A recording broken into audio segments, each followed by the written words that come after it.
Okay, well, we're here with Paul Bolt again at TechQuartersTV, Director of SMB for Microsoft. Cloud evangelizing is all, it's all about that. It's, what is going on keynote speeches. In fact, let me ask you this. If you were to give a keynote speech in front of 10, 15,000 partners around the world, what would it be on? You've got half an hour to, so let's shorten the keynotes, but you've got half an hour to talk to people. What would it be on, Paul? So I think I would center the topic around pace. I think we talked about the pace of innovation in our first session together and how cloud has really driven that. But I think that pace needs to come to life for people to realise. Even you talked about evolve or die. It's quite a kind of it's a strong statement, but there's an awful lot of truth rooted in that. And when I look at the world today and I look at pace and that ever gathering pace, I think it's something organisations need to be acutely aware of, and I'll give you some examples. What I describe is I always look for kind of digital moments. Where are the proof points that underpin the power of cloud platforms and that underpin digital transformation? And so there's a really interesting statistic that I always look at around how quickly does it take to reach a certain number of users. And if you look at the telephone, it took the telephone as a technology 75 years to reach 50 million users, but Angry Birds did it in 35 days. So you start looking at how the world is changing, and that's all underpinned by digital tools, digital platforms, the cloud, the internet. There's a number of other digital moments as well. I have an active interest and I look at what I describe as digitally led organizations on the stock market, because it's again a very good indicator as to how the market's viewing the future potential of these organizations. In the last year and a half, we've seen ASOS, who are listed in the UK, overtake Marks and Spencer's in terms of the market capitalization. It's almost £1 billion as of today, difference between the two. So there's an organisation that's been on the high street for over 100 years, currently today, being outpaced by a business that's had just digital at the very heart from the outset. The automotive industry had a similar digital moment. Again, Tesla, a brand we all know. Yes. Tesla's market cap is greater than Ford's. So again, there's a car manufacturer that's 110 years old versus a car manufacturer who's 15 years old, and the market's outlook is Tesla's going to be the platform of choice, and inherently in these organizations they are digital thinkers. It's digital tooling.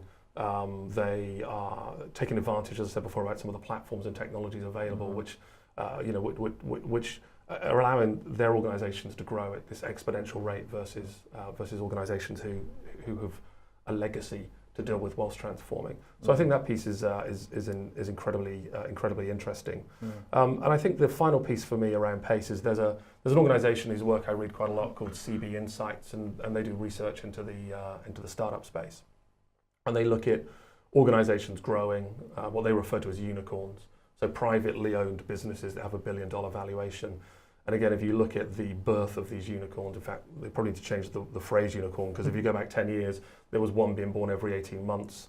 And as of this year, there's going to be one being born every quarter. Wow. Just the sheer pace of growth of some of these organizations is phenomenal. But I think the point I wanted to make is, this isn't a startup thing. We have Marks and Spencer's and Ford in the enterprise space also being disrupted by digital innovators. So for me, I want people to think about pace and think about how that pace isn't a scary thing, but that pace drives us to be better.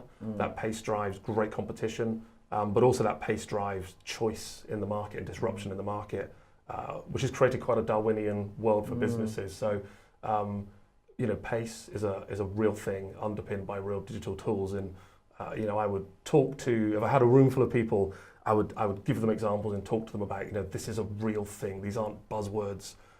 This isn't just cool factor stuff. These are real scenarios in today's world where organizations embracing digital transformation are massively disrupting industry. So the keynote would center around pace is the short answer, Chris. That's okay, fascinating actually. But I was just thinking while you were talking about that, but Amazon recently, obviously they're winning the day again, and it's a shame to see Tesco Direct actually closing down with a focus on their stores and what they're good at. But is it something to do with not necessarily the culture, but perhaps the way that they're viewing their business model? Like Foxtons, you know, or, you know, these restaurant houses, they weren't selling burgers or whatever, they were property companies, you know. So is it how they view their company as well as the digital world that they embrace? Yeah. So I think, you know, ultimately you've got to understand what your customer wants and values and needs and the experience they want from you. And, you know, increasingly we have a generation of buyers, a generation of individuals who, you know, are very comfortable interacting with digital tools and expect a world-class digital experience and nothing else. In fact, you know, a very good example, I was speaking to my nephew who's 16 years old, about a year ago, and it was a brilliant phrase he used. I was watching him furiously on his iPad just shut stuff down, and I said to him, you know, why the furious fingers? And he turned to me and he said that, you know, slow is the new broken, right? So if it's slow, it's broken. So there's a whole generation of people who have very different expectations of that experience. Also, if you look at it, if you take the example of Amazon, they're approaching groceries from a digital perspective, rather than approaching groceries as a grocery store, if that makes sense. It's the changing shape of the way people are buying and interacting with brands. But again, it's back to how do you get digital tooling at the heart of what you do to give your customers the experience they want, to give customers the opportunity to buy from you both online and in physical locations, but also for you know, communication between those customers and helping them understand and make the right decisions. All those tools are available, and that's got to be in the heart of any consumer experience in the scenario you just outlined. Fascinating. Wow, thanks for that, Paul.